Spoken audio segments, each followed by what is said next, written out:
It was early December 1979. Hubert Otha Tobey left home for work at the Abilene Regional Airport. He was wearing a suede jacket, dark pants, and Dan Post boots.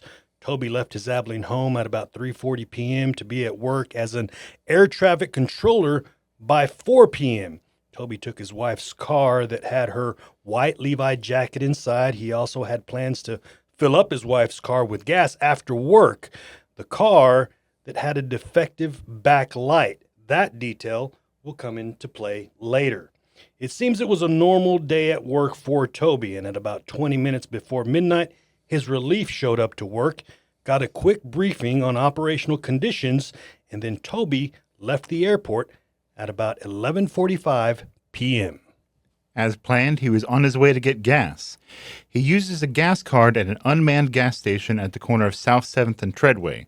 That means that the gas transaction will be recorded and detailed, including date, time, the amount of the transaction, and the credit card number.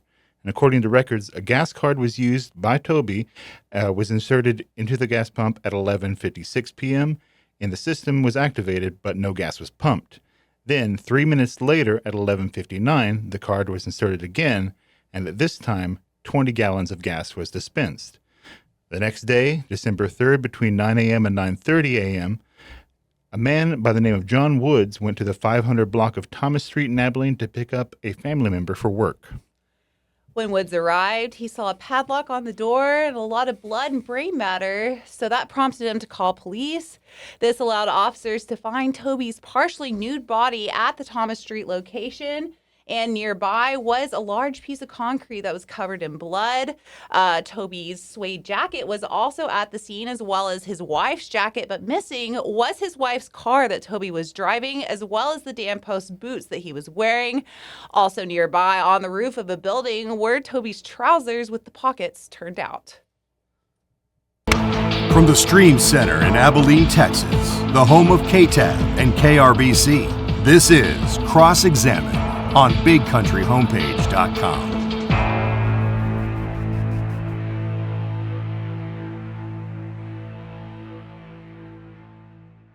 Hello, everybody. I'm Victor Sotelo, and welcome to the podcast.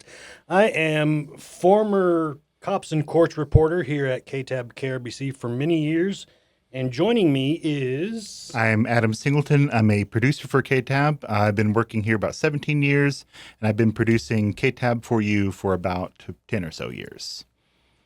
And I'm Erica Garner. I am our digital manager, and I have a special interest in true crime and also love research, so that is what has brought me here to this podcast. And we are discussing the Clifton Russell capital murder case.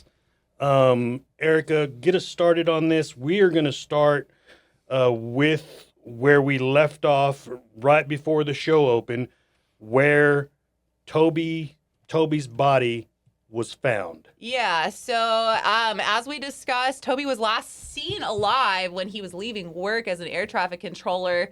We had all of those strange transactions that happened with his credit card at the gas station. And then nobody saw Tobey again until he was found dead at this home on Thomas Street. He was partially nude. I actually have some court documents right here that described kind of what the doctor who performed the autopsy found. And he said that when he looked at Tobey's body, he was able to determine that Tobey received a severe blow to his head. It doesn't say it in this document, but I think other ones I read said that like a third of his skull was missing. I read that. Yeah, so it likely was crushed in from the bloody piece of concrete, but this doctor was not able to determine the cause of death. It could have been because a large portion of his brain was missing from this blow, or it could have been from numerous knife wounds, one of which was to Tobey's jugular vein that could have caused his death. So they were never able to determine exactly what killed him. And this is right from the court documents. By the way, we have been poring over these court documents, and I want to say a quick thank you to the district clerk, Taylor County District Clerk, the Honorable Tammy Robinson, who helped us obtain these documents and gave us documents, of course. And this is what we've been poring over. And this is right from those appellate court documents, because this was a capital murder case. And obviously, these cases automatically go to appeal. So this came from the appellate court documents. It says... It alleges that the appellant caused the death of the individual by beating and hitting him, meaning Tobey, with a piece of concrete. Erica, you just said that. And by cutting and stabbing him with a knife. That came straight from the court documents. There was some other things about the condition of the body that we wanted to talk about. Brain matter. You said you had read, Erica, that a third of his brain was missing and his skull was crushed in. Yes. And that just likely for this person who showed up to pick up his loved one for work that morning just would have been a really bloody scene. From what we're able to tell, it was not just the concrete. It was probably all around where the body was. And then there was, just besides his body, the fact that his pants were found nearby with the pockets turned out, the fact that some of the stuff that was in the car was also by the body, but like not all of the stuff. Just reading this, not knowing what happened would make me think there was some sort of a robbery or monetary motive for this crime. Now, we also found some old newspaper articles, and one I found actually just yesterday when I was doing some research on this, talked about the condition of the body. This is from an old Abilene Reporter News article. It says, Tobey's nude, battered body was found December 3rd near a home in Abilene, in Abilene, Texas. And we're going to get to that, exactly where the home was, in just a minute, as soon as we finish talking about the condition of the body. He had been stabbed, and his skull had been crushed by a 25-pound block of cement. Now, that 25-pound block of cement, I didn't see the weight of that concrete that you talked about anywhere in the court documents, but it is here in this article. So that was seized as evidence then for, I guess they were able to find like a cinder block or something like that. Is that kind of where that came from? There was, physically a concrete block with blood on it. Now, like Victor was saying, I also did not see them quantify the weight of this block at all. So it's just interesting, like where some of these old news reports might have gotten their information. There's no way for us to tell.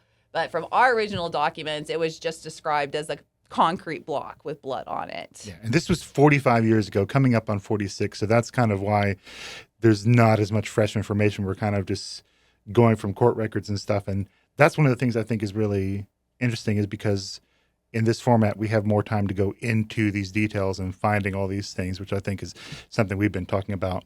We'd like to do for a long time, but yes, continue. In that same article where they talk about the 25-pound block of cement, it says authorities theorize that Tobey was murdered shortly after he left work at midnight, December 2nd. His car, his wallet, and clothes were also stolen. The defendants were, and we're talking about the defendants later on. We're going to go into that in just a minute.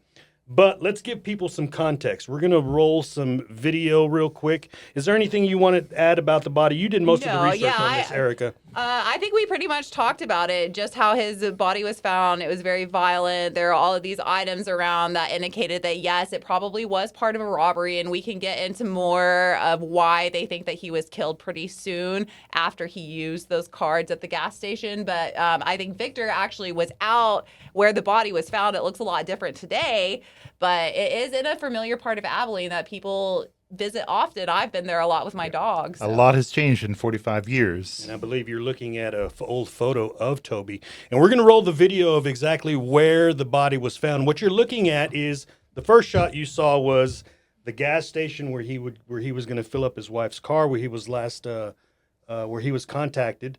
And then something to note about that gas station and what we have that happened there. So we don't know what happened at the gas station. We just have those transactions. We have the gas card. It was plugged into the gas pump at 11:56, no gas. And then 3 minutes later, it was plugged in and 20 gallons of gas was pumped. Now, did Tobey himself pump that gas? We don't know. So what you're looking at now is where the house would have been on the 500 block of Thomas Street. And what's unique about this is if you drive down South 7th to the Cedar Creek Walkway, the video you're seeing right now, from South 7th, if you walk away from South 7th behind you, about a 2-minute walk would have down the Cedar Creek Walkway would have been where the 500 block of Thomas Street was. The house is not there anymore. The street is not there anymore. The neighborhood's not there. The neighborhood's not there anymore. Cedar Creek Walkway is there. And how many people walk down the Cedar Creek Walkway, down this specific spot, And I looked at Google Maps. It's kind of like right where there's a bend, kind of a curve in there. And so I know a little bit about this neighborhood because I used to be a videographer, and there was a fire out there one time. And a police officer was telling me that, hey, this whole area used to be a neighborhood. And I haven't been out there since the walkway was built. But in some of these areas, you can see where the curb was and where, there used to be a neighborhood here. And I believe it was prone to flooding, and that's kind of why they got rid of it. Everyone was So relocated. Thomas Street is no longer there. The house is no longer there, but people are walking by this place just a few yards from South 7th. And if you're walking north, and walking by, never knowing where or what happened. A body was found, right? And if you're looking at the video, I'm looking off to the side here where the video is playing. There is some brush there, some bamboo there that you see in the video, and that's exactly where the house or the outbuilding, whatever was there, where the body was found. Yeah, and you actually found some old newspaper articles that talked about this neighborhood was not like a well-developed neighborhood even back in its heyday. It was kind of remote, off the beaten path. This was one of the only houses, I think, out there that would have even had like lights or people at it, right? So, according to a witness who the reporter talked to, Sandy Test, we'll just go ahead and give her credit, who wrote this article. She interviewed a witness or somebody who lived in the neighborhood. And according to the article, the witness, the interviewee said it was normal for people not to know that this neighborhood was there. And if they did go back there, it was not unusual for them to get lost because not many people knew about this neighborhood. It was sparsely populated. However, the place where Tobey's body was found was really the only well-lit home in the area because there was a street light there. And one of the witnesses who Sandy Test was interviewing said, I was up. I didn't see anything. I did hear a car drive away, but that wasn't unusual. You don't think anything of that. Because people got lost there all the time and then just turned around and drove away. And he actually heard a car drive away. But doesn't know if it was like Toby's car. Doesn't know. And nobody in that article heard a struggle or anything that indicated maybe he was killed right there on site. So do we think that the actual violence took place at the gas station? Well, that was a question that we had early in the research. Right? I have my theories, and I don't think the gas station was it. We can talk about this more later. I think maybe it might have happened in the car or it happened at this secondary location on Thomas Street. But I don't think it happened at the gas station. It's kind of this window where we don't really know what happened. Well, let's give people some more context. Let's go to the video of the actual gas station. So Tobey had plans, as we said in the open to the show. He had plans to go to work. He had his wife's car, defective taillight. Don't forget that because that comes into play later. And as he was leaving work, he drove to this unmanned gas station. Still there. Still there. There's still an unmanned gas station on the corner of South 7th and Treadway. Mm-hmm. And you would put a card in. I didn't know this existed in 1979, by the way, where you can put a card in. And, of course, how old was I? 8 years old? I didn't know that you could put this card existed that you can put in and actually an unmanned gas station, just like it says. It's kind of like it was for that company, and like you I guess you preload it. And I think it's still the same way there at the gas station. There's an unmanned gas station on the corner of South 7th and Treadway. And an interesting thing, I went there a couple of weeks ago, and the gas pumps still had the analog roll numbers. Really? You know which ones I'm talking about? Yeah. I went back the day before yesterday, and now they're digital. Well, that's pretty cool that you got there in time to see that relic of yesteryear. 'Cause I remember those. And as I was shooting a supplemental video again, like the day before yesterday, I thought, oh, they changed them. So gas station is still there.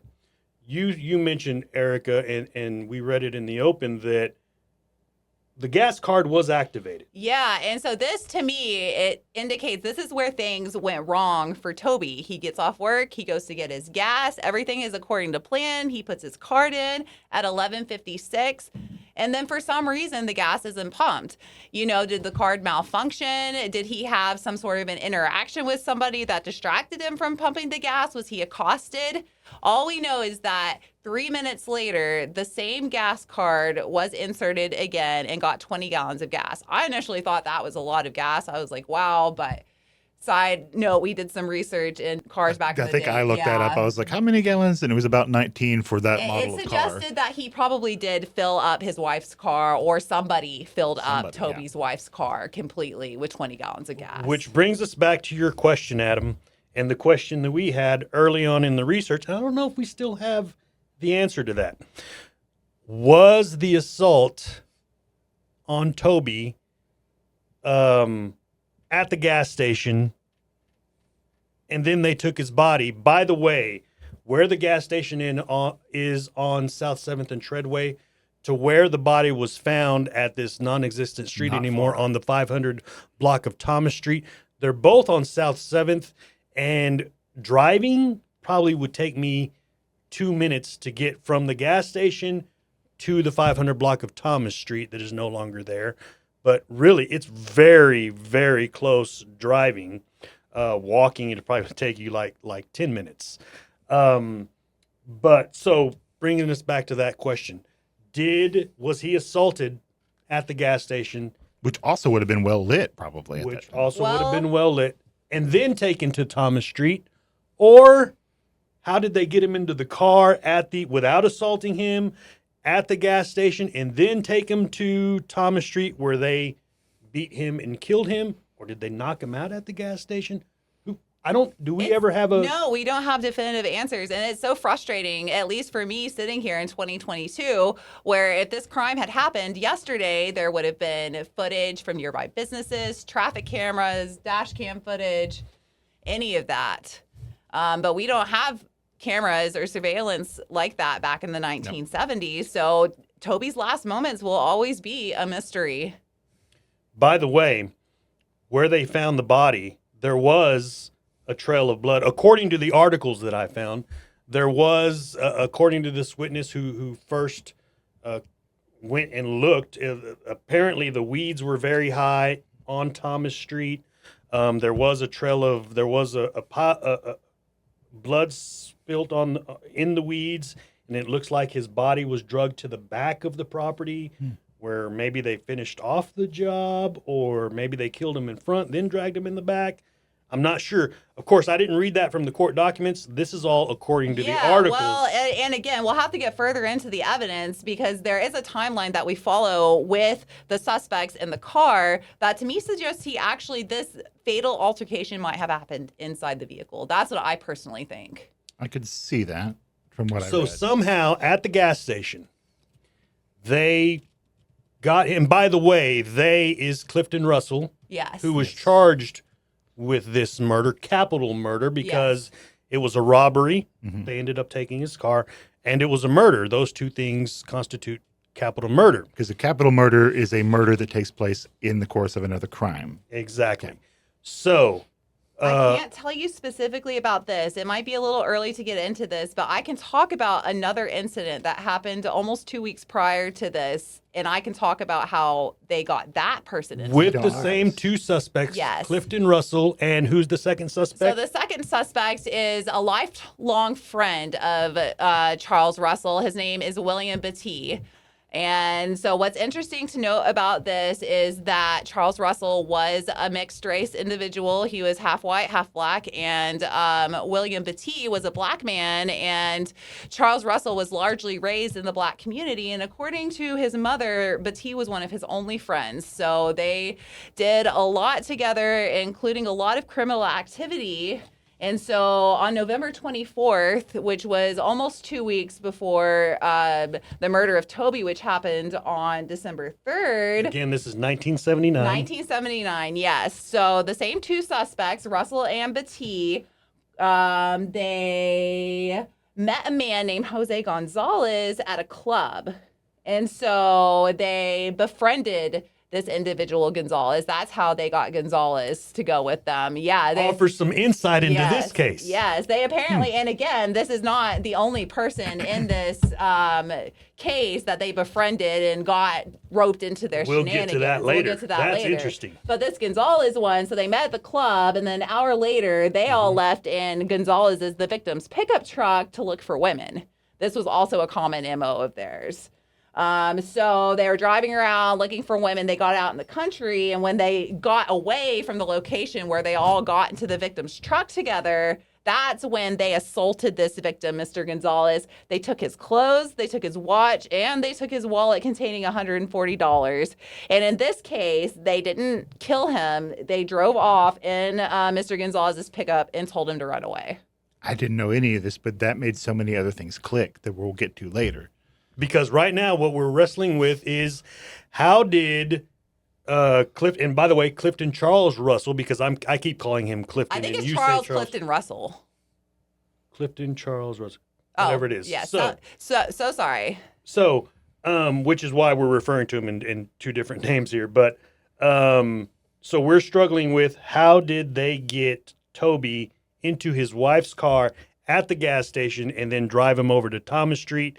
Did they knock him out, put him in the car? Did they befriend him? Yeah, or did they say, hey, buddy, we need a ride somewhere. Like, we'll give you $5 if you pick us up and take us over there. Take us to this desolate neighborhood. Which stuff like that was a lot more common back in the 1970s. But then again, it's only 2 minutes, 3 minutes away, and it's walking distance. So we're still struggling kind of with the question, how did they get him into the car to get into Thomas Street where the murder took place, maybe?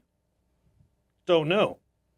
However, now it seems we're running out of time already in this case, and we've barely gotten to witnesses. Yeah. And one of the things that we're going to cover in the next episode is something that you brought up, Erica.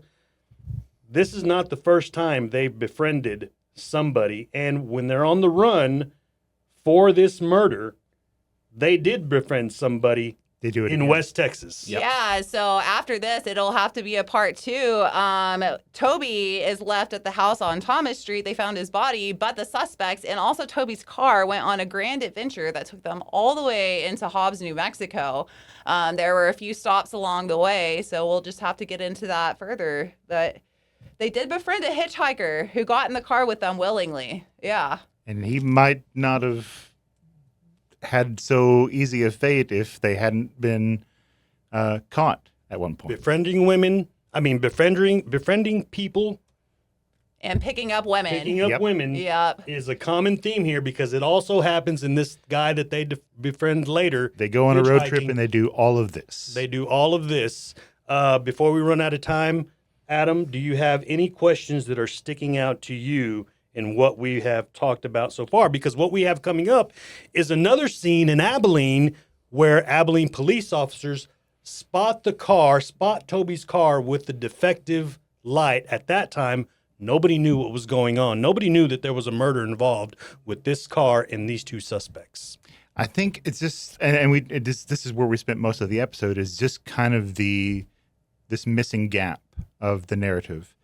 So we're just trying to figure out what happened, but we're not really going to know. It's been 45 years. We don't really know what happened in there. So, but finding out this pattern, everything is clicking more. And I think it'll all begin to make more sense the further we get into this and where they go from here. Coming up on the next episode, we're going to talk about that grocery store that they were spotted at. We're going to talk about their adventures in West Texas, many stops along the way. One of them is in Midland. The other is in Hobbs. Then we're going to talk about the evidence in this case. And then one of the most interesting parts, Erica, you picked up on this, and we actually have testimony that we're going to read from the court documents, and it's how Russell grew up, and it has seemingly a lot to do with what went on here in this case. Yeah, and that will explain why I had a reaction at one point where I did kind of sympathize with Russell, and he did not have an easy time of it coming up. All right, that's all coming up in the next episode as we cover this case, capital murder case, Clifton Charles Russell, and obviously it all ends with Clifton Charles Russell being executed for this capital murder Yes, case. he was actually executed in 1995. So that was what, 20 years ago? Yeah, something like that. These And cases take a long time. 30 There- years ago. there are Wow. some unique things about the day that he was executed, and we'll also get into that on the next episode of Cross Examine. Thank you guys for all your research and all your work on this.